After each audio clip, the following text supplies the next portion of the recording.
এবছরের মাধ্যমিক পরীক্ষার্থীদের জন্য ম্যাথ সলভ করেছি এবিটিএ টেস্ট পেপার থেকে।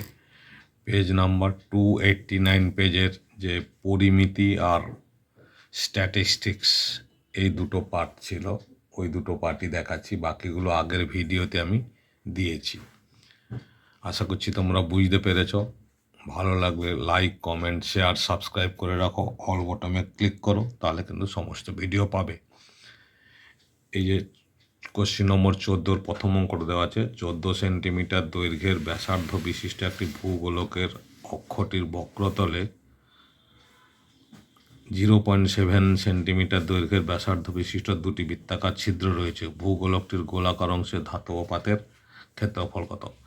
এই যে ভূগোলকটা আছে, এই যে গোলক, যেটা ভূগোলের গ্লোবগুলো থাকে, এই যে এইভাবে তো আটকানো থাকে, তাহলে এখানে একটা ছিদ্র আছে, এখানে একটা ছিদ্র আছে, ঠিক আছে। আর এই যে ভূগোলকটা দেওয়া আছে, এইটা ব্যাসার্ধ বলেছে 14 সেন্টিমিটার, এটা হচ্ছে আর। তাহলে আর মানে হচ্ছে ব্যাসার্ধ, আর 14 সেন্টিমিটার। অক্ষটির বক্রতলের ক্ষেত্রফল বলেছে, তাহলে বক্রতলের ক্ষেত্রফল আমরা বের করবো, সূত্র জানি। এই যে বলেছে না, বক্রতলে এত সেন্টিমিটার দৈর্ঘ্য আছে, তাহলে বক্রতলের ক্ষেত্রফলটা কত? পুরোটা। বক্রতলের ক্ষেত্রফল মানে গোলকের বক্রতলের ক্ষেত্রফল 4πr²। এটা হচ্ছে সূত্র। তাহলে 4 × 22/7 ইন্টু আর যদি 14 হয়, 14 × 14, তাহলে এটা আমরা এই যে 7 দিয়ে 14, বাকিটা গুণ করে বসিয়েছি, 2464 হয়েছে। এবার দেখো, এই যে 0.7 সেন্টিমিটার, এখানে 0.7, এখানে 0.7 সেন্টিমিটার দুটো ছিদ্র আছে, সেই ছিদ্র দুটোর ক্ষেত্রফল কত? ছিদ্র মানে দুটো বৃত্ত, দুটো বৃত্তের ক্ষেত্রফল 2πr²। এ দেখো 2πr², তাহলে 2πr² হলে 2 × 22/7 ইন্টু r², আর তো 0.7 ছিল, তার মানে ডেসিমেল তুলে দিলে কী হয়? 7/10, 7/10। সেটাকে কেটেছি 7 7, এই যে 7 আর 7 কেটেছি, এবার গুণ করলে কত হচ্ছে? 308। 22 × 2 44, 44 7 308, 308/10 10 100, তাহলে এইটা হচ্ছে। তাহলে এইটা বাদ দিয়ে বাকিটা যেটা থাকবে সেটা হচ্ছে ধাতব অংশের ক্ষেত্রফল। এই ভূগোলকের ধাতব অংশের ক্ষেত্রফল তাহলে কত? আগে হয়েছিল পুরোটার ক্ষেত্রফল হচ্ছে 2464, তার থেকে এইটা বাদ দিয়ে দেবো, ওই 2464 থেকে 3.08 যে হয়েছে এটা বাদ দিলাম, তাহলে 24,2460.92, এটাই কিন্তু উত্তর। অঙ্কটা বইতে আছে, বই প্র্যাকটিস করলে আশা করছি তোমরা কমন পাবে এবং করতে পারবে পরীক্ষার হলে। ওকে, নেক্সট একটা অঙ্ক দেখো, নাম্বার 2, 4.2 সেন্টিমিটার দৈর্ঘ্যের ব্যাসার্ধের একটি সোনার নীরের গোলক গলিয়ে 2.8 সেন্টিমিটার দৈর্ঘ্যের ব্যাসের নীরের লম্ববৃত্তাকার দণ্ড তৈরি করা হলো। দণ্ডটির দৈর্ঘ্য কত? এই যে দণ্ড তৈরি করা হয়েছে, তাহলে দণ্ডটার দৈর্ঘ্য আমি ধরে নিচ্ছি, দৈর্ঘ্য বের করতে বলেছে 8 সেন্টিমিটার, আর ব্যাসার্ধ দেওয়া আছে 2.8, ব্যাস দেওয়া আছে, দেখেছো? ভালো করে এটা খেয়াল করতে হবে, ব্যাস আর ব্যাসার্ধ। তাহলে ব্যাসার্ধ কত হয়? ব্যাস বাই 2, এই যে 2.8/2 সমান 1.4 সেন্টিমিটার, ঠিক আছে। তাহলে এবার বলেছে যে 4.2 সেন্টিমিটার সোনার গোলক, সেটাকে পিটিয়ে এইটা বানানো হয়েছে, তাহলে দুটোর আয়তন আমরা যদি সমান করে দিই তাহলে উত্তর হয়ে যায়। দেখো, এটা হচ্ছে দণ্ডের আয়তন মানে πr²h, আর গোলকের আয়তন হচ্ছে 4/3πr³।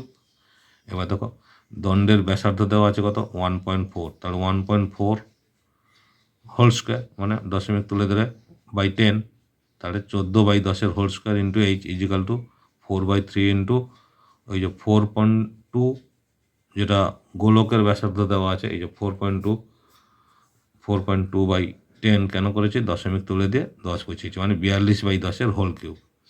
এবার h সমান তাহলে কত হবে? এর পাশে কী আছে দেখো, 4/3, 42/10 তিনবার আছে, এই যে 42/10, 42/10, 42/10, আর এর পাশে কত আছে? 14/10, সেটা সমান চিহ্নর ওপাশে যখন যাবে তখন উল্টে যাবে, 10/14, এই দেখো 10/14, 10/14, এই সংখ্যাগুলো বসিয়েছি। এবার এটাকে কাটাকুটি করেছি, তোমরা কাটাকুটি করবে। এই যে 14 3 42, আবার 14, এই যে 3 42, এই 10, এই 10 কেটেছি, এই 10, এই 10 কেটেছি, 3 14 42 কেটেছি। তাহলে এবার গুণ করলে কি হচ্ছে? 14 4 56, 56 আর 9, 56কে 9 দিয়ে গুণ করলে 504 হয়। এই যে 56, 9, 9 6 54, 4, 5, 9 5 45, 5 50, 504, 504 বাই একটা 10 আছে, তাহলে এক সংখ্যার পরে দশমিক বসে যাবে, 50.4। এই দেখো 50.4, এটা হচ্ছে সেন্টিমিটার, এটাই উচ্চতা। তাহলে দণ্ডটার দৈর্ঘ্য কত? 50.4 সেন্টিমিটার। ওকে, নেক্সট। 3টে দেওয়া থাকে, তোমরা জানো পরিমিতি 3টে থাকে, 2টো করতে হয়। ওকে, তাহলে এটা 2টো হলো। 3 নম্বর অঙ্কটা যেটা দেওয়া আছে, দেখবে একটা উদাহরণ থেকে অঙ্কটা দেওয়া আছে। এই যে 11 সেন্টিমিটার বহি পরিধি বিশিষ্ট 105 সেন্টিমিটার লম্বা টিউব লাইটের কাঁচ যদি 0.2 সেন্টিমিটার পুরু হয়, তবে 5টি টিউবলাইট তৈরি করতে কত ঘন সেন্টিমিটার কাজ লাগবে? ঘন সেন্টিমিটার বলেছে মানে আয়তন, এটা কিন্তু তোমাদের জানা আছে নিশ্চয়ই। বর্গ সেন্টিমিটার বললে তখন ক্ষেত্রফল হতো, আয়তন বের করতে হবে এখানে। আমি ধরে নিচ্ছি বহির ব্যাসার্ধকে R1, অন্তর ব্যাসার্ধকে ধরেছি R2, আর উচ্চতা তো H, কিন্তু লম্বা দেওয়া আছে 105, মানে এটাই হচ্ছে H। এইটার সমান হচ্ছে 105 সেন্টিমিটার, যেটা হচ্ছে উচ্চতা। এবার এই টিউবলাইট মানে কি? চোঙ, ঠিক আছে? চোঙের হচ্ছে ক্ষেত্রফল 2πr1, মানে বহির পরিধি যেটা দেওয়া আছে 2πr1, এইটার সমান দেওয়া আছে 11 সেন্টিমিটার। 2πr1 সমান 11, তাহলে R1 সমান কত হবে? 11/2π, 2 × 22, আর 22-এর 7 ছিল, 7টা উপরে উঠে যায়, 22, 11 দিয়ে 22, তাহলে 7-এর 4, মানে 1.75 সেন্টিমিটার আছে কাঁচ আছে যেটাতে। এবার টিউবলাইটের কাঁচ বলেছে 0.2 সেন্টিমিটার পুরু।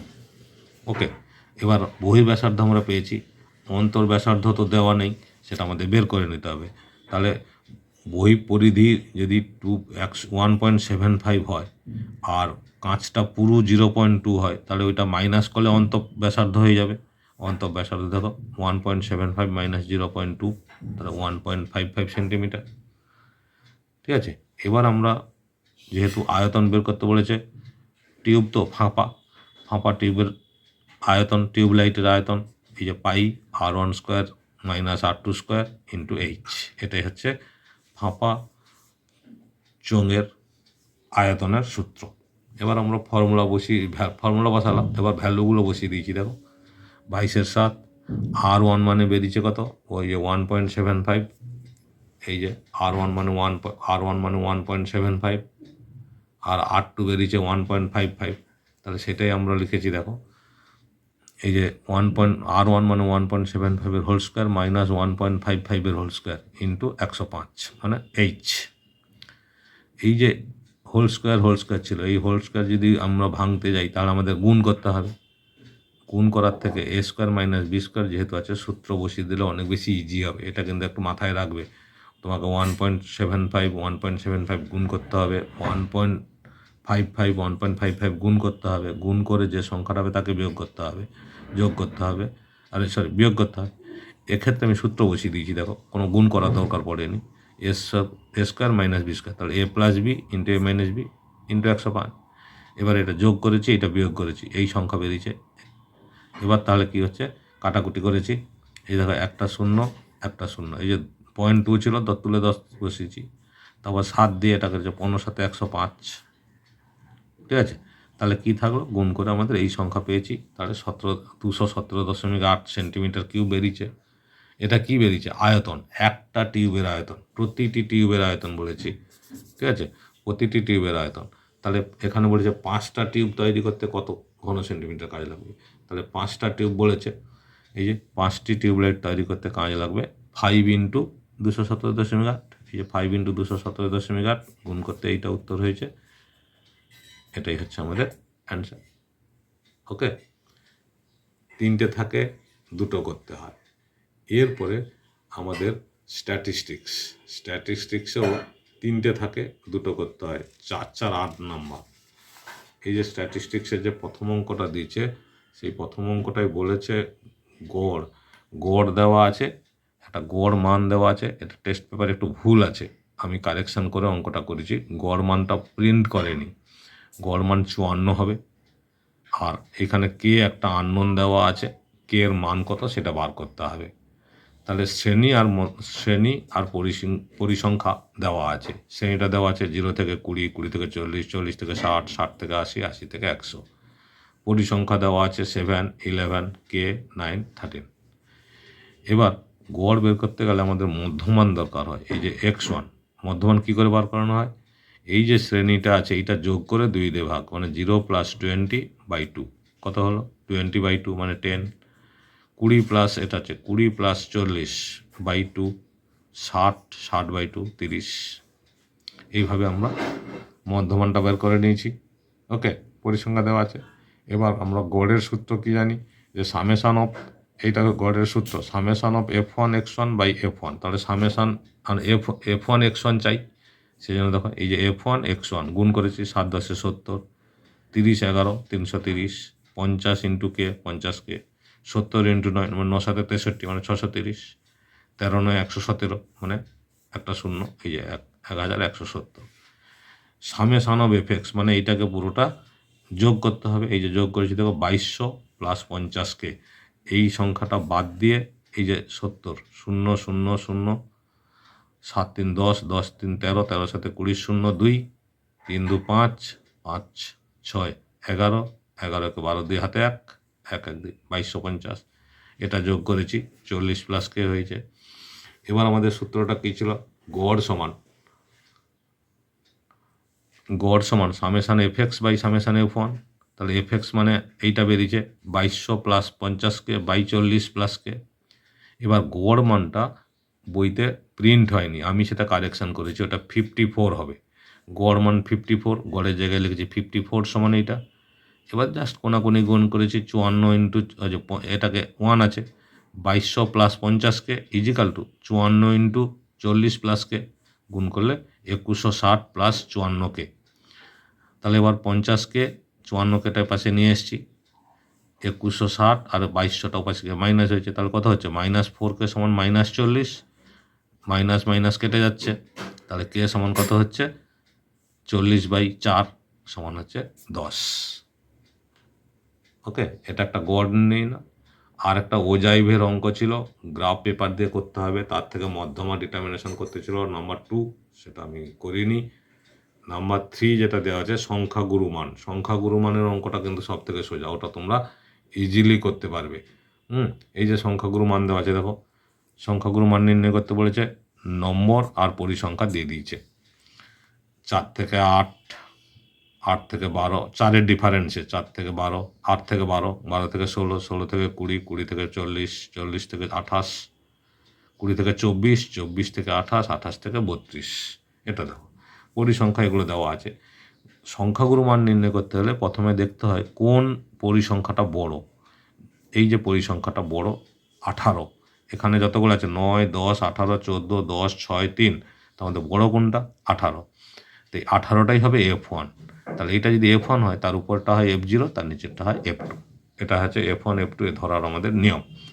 এই f1 যেটা আছে তার নিম্ন সীমা যেটা, এই f1-এর যে নিম্ন সীমা 12, এই 12টাই হচ্ছে এখানে এল। ওকে, এবার সংখ্যাগুরু মান নির্ণয় করার সূত্র কি, এই যে L plus L1 minus f1 minus f0 by 2f1 minus f0 minus f2 into H. Just এই মানগুলো বসিয়েছি দেখো, এলের জায়গায় 12, f1 মানে এই যে 18, f0 মানে 10, এই যে 18 minus 10 by 2f1 18 into 2 minus f1 আর f0 মানে 10 মাইনাস f2 মানে 14। তাহলে এইটা ইন্টু এইচ মানে দেখো এই যে নিম্ন সীমা ঊর্ধ্বসীমার যে ডিফারেন্স, সেটাই হচ্ছে পার্থক্যটাই হচ্ছে এইচ। তাহলে কত আছে 4। এবার 18 থেকে 10 বাদ দিলে 8, 36 মাইনাস 10 26, 26 থেকে 14 বাদ দিলে 12, তাহলে 8/12 ইন্টু 4, এই যে কেটেছি দেখো 4 3 12 3, তাহলে কত থাকলো 8-এর 3, 8কে 3 দিয়ে ভাগ করলে কি হয়, এই যে 3 2 6, 2 থাকছে, এই যে দেখো 8 3, 3 2 6, 2 থাকছে 0, দশমিক দিলাম 0, 3 6 18, আবার 2 দশমিক আছে মানে 0, আবার 3 6 18, এইভাবে চলতে থাকবে। তাই সেটাকে ধরা হয় 2.67, এই যে 2.67, তাহলে এটা যোগ করে 12 দিয়ে 14, 12 দিয়ে 14.67, 67, এটাই হচ্ছে উত্তর। এইভাবে করলে কিন্তু আমাদের আশা করি ভুল হবে না এবং খুব সহজে অঙ্কটা আমরা করে নিতে পারবো। ওকে।